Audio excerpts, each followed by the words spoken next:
Yo, what's going on, you guys? Just your boy RBG bringing you more coverage on Marvels Wolverine, a title that has yet to receive an official release date, and it could be a while until it does. Insomniac is probably in the early stages of cooking up the gameplay mechanics for the bouncing berserker, not to mention we only have a CGI trailer to go off of. But thankfully, there are more than enough clues smothered in that 50-second reveal that we're going to talk about today. But before we dive into today's topic, I want to ask you guys to rate the video. It doesn't matter if it's a like or dislike. YouTube's algorithm encourages uploaders to ask the audience to do so. So give the video a thumbs up or thumbs down.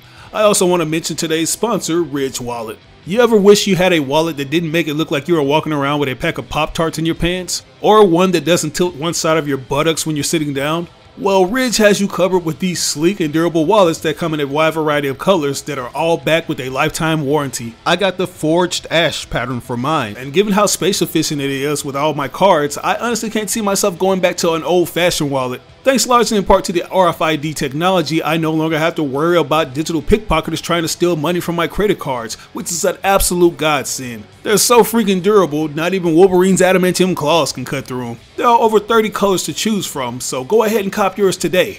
You can do so by using my promo code RandomWallet or clicking on the link in the description for 10% off your purchase. But yeah guys, as I was saying, Marvels Wolverine's reveal trailer has been one of those things that should have been one and done, at least until we get a new trailer showcasing the actual gameplay.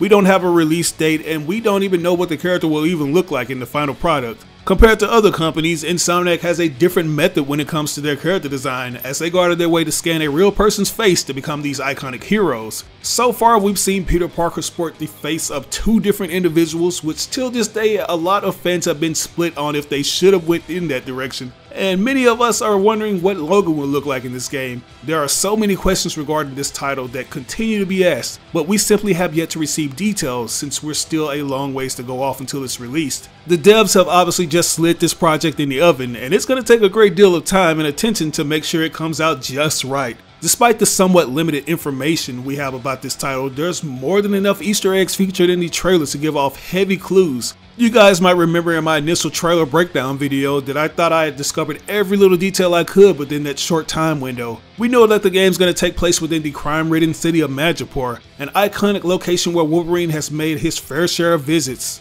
There were other little references / clues that were discovered that made me feel that we were hot on the scent of where the writers could be going, but apparently we were relatively cold. According to the executive creative director and vice president of Marvel Games, Bill Roseman, there's one specific element that was yet to be found. A few weeks ago, he was interviewed by the This Week in Marvel podcast, and one of the main topics he discussed was Marvel Spider-Man 2's tone, which he suggested that it would be darker than the first. Before jumping into that, he briefly touched on Marvel's Wolverine and the reveal trailer. Here's what he had to say. We announced not one but two upcoming PS5 games. One was, probably rumored or hoped for, and that would be Marvel's Spider-Man 2. The second, what was so fun about it, it was a complete surprise, and that was Marvel's Wolverine. Also coming to PlayStation 5, also being made by our friends Insomniac Games and published by PlayStation. So first was the Wolverine trailer.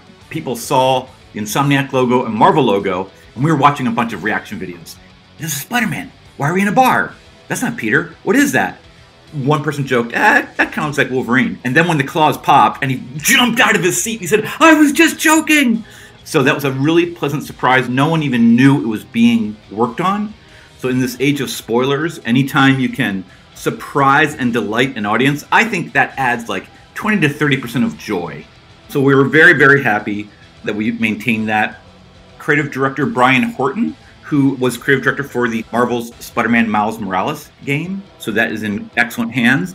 If you go back and look at the trailer, the scene where you are behind Logan and he is at the bar, it is chock full of Easter eggs. And I will say this, the internet detectives have indeed found some of them, but they have not found all of the Easter eggs. So I continue to watch and continue to see their speculation. Many of us on the Marvel Games team and Insomniac and throughout all of Marvel, when people ask who your favorite character is, Wolverine's always right up there. He's a character that's been near and dear to our heart, and we were just waiting for the right collaborative partner at the right time, and we found it. What can you say to all the fans who are pretty much now losing their minds for more information, more details, more looks, any tidbits as they eagerly await these games releases in 2023 and beyond. Yes, Marvel Spider-Man 2, as the trailer said, 2023. We will eventually reveal when Wolverine is aimed to launch. I would say, for more, man, go back and study those trailers. They're packed. They're packed with little details and Easter eggs. Follow Insomniac Games on Twitter. Follow PlayStation. Follow Marvel Games. We will be releasing more information when we can and when it's ready. Okay, I have to ask one teeny thing before we hang up. Okay. If someone were to look for your favorite Easter egg in the Marvels Wolverine teaser, where on screen would you suggest they look? Oh, that's a good one. You could look at the cash register, and actually in the scene where he pops his claws, there's something on the bar. That's my favorite. But what is it? Man, you just gotta admire this guy's enthusiasm and love for all things Marvel. He gets you pumped, right? But as you hear, even though there were a lot of things that were discovered in Marvel Spider-Man 2 and Wolverine's trailers, Bill encouraged us to go back and study up on them more. He mentions the cash register from Marvel's Wolverine trailer, which features the numbers 1974, which is a reference to the year the character was created. And that's one of 2 Easter eggs that references Wolverine's inception within the Marvel Universe. We also got the license plate that read HLK-181, which references Wolverine's first major appearance in the comics. I thought that would be all the Easter eggs referencing the character's origins, but as Bill Roseman suggested, there was one major clue sitting on the bar, which just so happens to be a black eye patch. If you watched my last video, I briefly mentioned that this could possibly be a reference to S.H.I.E.L.D. director Nick Fury, because at the time I couldn't think of any other character within the Marvel Universe that wore an eye patch besides him. But some of you were quick to point out that it wasn't related to Nick Fury at all. It was actually a reference to Logan's alter ego, Patch, a concept that's made its fair share of appearances throughout Wolverine's solo run in the comics. During the height of the character's popularity, the writers thought they'd take him in a different direction. Raiders of the Lost Ark was also popular at the time, so Marvel was essentially making Logan their version of Indiana Jones. Anyways, during this run, the X-Men were presumed dead, and Wolverine disguises himself with an eye patch to stay under the radar. He discovers a man named Dave Chappell who dies of wounds suffered at the hands of a crime lord from Madripoor named Roche. So to investigate this, he travels to Madripoor and visits a rundown pub called the Princess Bar, which is where this trailer takes place at. He finds several of Roche's enforcers muscling the club's owner O'Donnell for protection money, and he fights the thugs and sends them packing, kinda like you see in the reveal trailer. So this game's story is very much taking things back to the roots of Wolverine's first solo outing in the comics, where a lot of the fights are relatively tame in terms of some of the encounters. Like, you still get some superhuman characters such as Razor Fist, who recently made his MCU debut in Shang-Chi, so there's a possibility that we could see him serving as one of Roche's henchmen in a potential boss fight. And we also see characters like Silver Samurai. I'm interested in seeing exactly how much of this run of the comics they'll actually adapt, because if I'm gonna be honest, this arc isn't necessarily notable in the many adventures of Wolverine. Not to mention the whole eye patch hiding his identity thing is a bit silly, since he can easily be recognized by his hair and short stature. If he is in fact gonna be sporting the eye patch, I can see him looking very similar to Big Boss from the Metal Gear Solid franchise. But yeah, I'm very much looking forward to seeing what Insomniac adds to their take of the story. They did an exceptional job with Marvel Spider-Man, making him feel like a version of the character that has close to a decade of experience under his belt. They also took some pretty obscure concepts and relatively new characters such as Mr. Negative and used them very effectively. So I have faith that they're going to do the same for Marvel's Wolverine.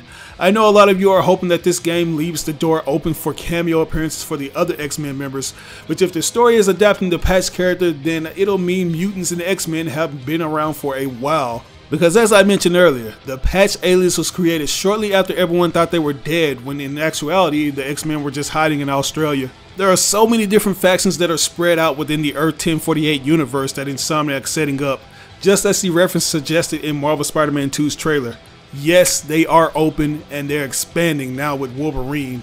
Something that I think is worth noting is that Marvel has recently brought the Patch character back in the comics, and he's been featured alongside the likes of the Black Cat, who was last seen during the City That Never Sleeps DLC in Marvel Spider-Man, and I wouldn't be surprised if they include her to connect the dots between both games. I mean, it was said that she retired, but you never know. But with that, I'm going to end the video. I hope you guys enjoyed it, and I really hope you stay tuned for more, because we're just getting started.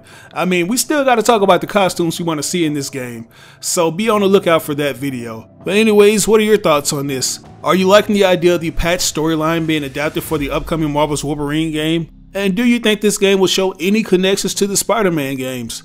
Let me know down in the comments below. As always, I ask you like or dislike the video. It doesn't have to be a thumbs up, it can be a thumbs down. Any feedback is good feedback and will only help me improve on future videos. But if you really enjoyed the video, it would help me out tremendously if you shared it with all your friends and followers on social media. Sharing really makes a difference.